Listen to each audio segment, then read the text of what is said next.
let's talk about Tim and your working relationship with him. I mean, Sure. how much of his roles are Tim? Put it that way. I would say, he's pretty much a soft-spoken guy in real life, and I would say it's probably 60% Tim and 50% me as writing the character. But a lot of stuff is improvised. He's great at improv, and he comes up with some great stuff. Like he'll keep you in stitches with the stuff if you just let him keep going and going, and he'll come up with some real gold.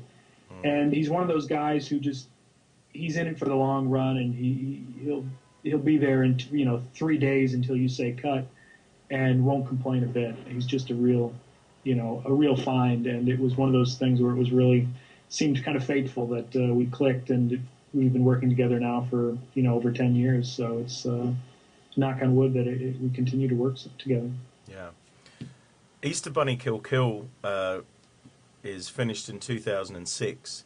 There's a 3 year gap and a considerable drop in budget as well. What happened with Easter Bunny? Well, with Easter Bunny, it was basically I was kind of following. I produced a film called Gag with another Trauma alumni named Scott McKinley, and that was kind of a nightmare experience. But at the same time, it showed me that you can, they sold it to Think Film, got a nice chunk of change, and it was basically those line of the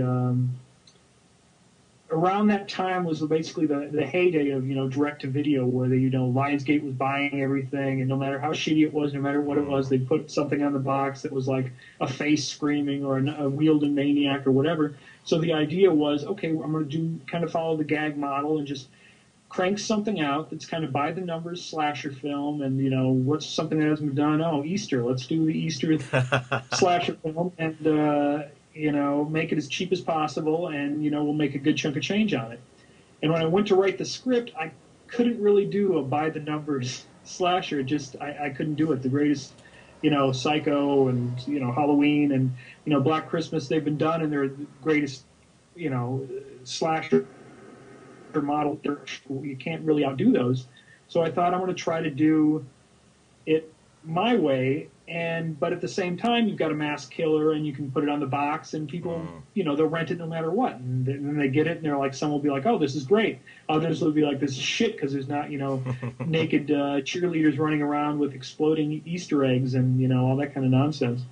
So we shot it and finished it, and found a distributor right away, but the distributor turned out to be another, rip-off special by the name of Phoenix Entertainment, and they, promised us a $30,000 advance, which the check bounced, and the lawyer that we had to, it took 6 months to get the film back, and they had put it on Amazon, which tainted it.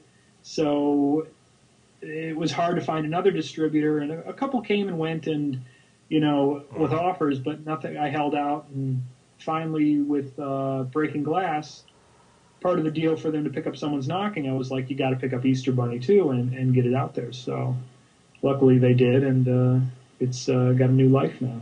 Yeah, 3 fucking years later. You said that you didn't want to make a by the numbers slasher film. Instead, what you've made is a demented, almost retarded fairy tale that just defies description. Well, that's good.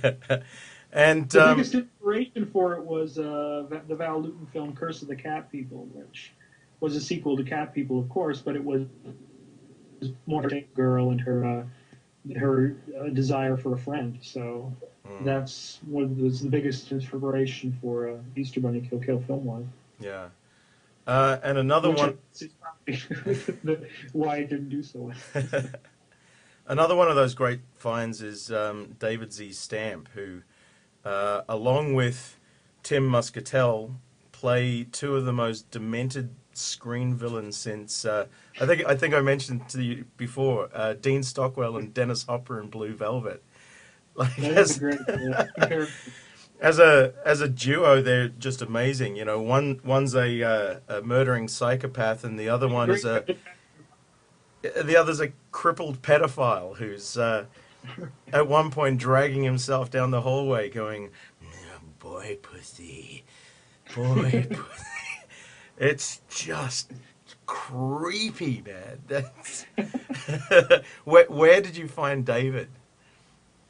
David came in, originally it was going to be the priest from Unspeakable, who kind of disappeared, and I called him up, and he was living in Rhode Island, and he was like, "I'd love to play it, but you got to fly me out." So I said, "No, I can't afford to fly you out." So we opened up a casting session, and, David Z. Stamp showed up and read for the part, and he was down on the ground, rolling around, screaming, and his gut was hanging out, and I'm like, this guy, he's perfect, and cast him on the spot, and he said he was researching the role, because he's like, I need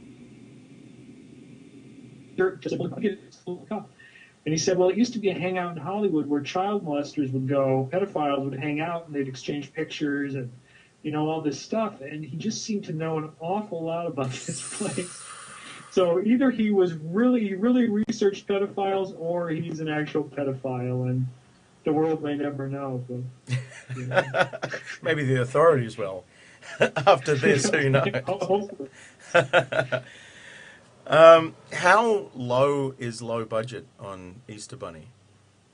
Easter Bunny was $5,000. Jesus, man, that's staggering. Yeah. How do you produce a $5,000 Easter egg, out of thin air? Like, what kind of shortcuts did you have to take? I mean, it's basically telling everybody, look, there's no pay. There's not even the deferred pay, because, you never know what's going to happen, and it probably won't sell, and I'm not going to make any promises if I promise, but I'm not going to put it in writing or promise it. And, it was basically just feeding people costumes and blood, fake blood. That was about, the only cost. And I was going to say, you were feeding them blood because you couldn't afford food. Yeah.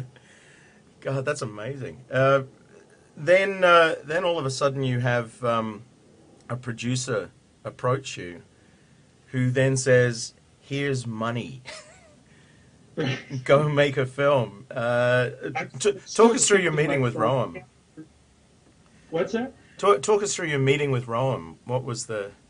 Well, Rome Godsey had seen the Ghouls, and he was impressed by it, and he saw that it was basically distributed everywhere, and he's like, "Could you give me a hand distributing a film that I did called Stitch?"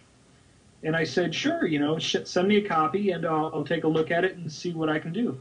So he sent a copy. I said, "Yeah, it looks good. I'll give it a shot and try to sell it and get my contacts and see what we can do." And he said, "Well, hey, I'm coming out to L.A. Would you like to meet up and discuss it face-to-face?" And I said, "Sure." He flew out. We met up and smoked cigarettes and talked film in front of Starbucks. And it came out that he's like, "Would you ever be interested in directing a film that you hadn't written?" And I said, "Yeah, of course. Send me the script and let me know when you get financing." And he said, "You got it."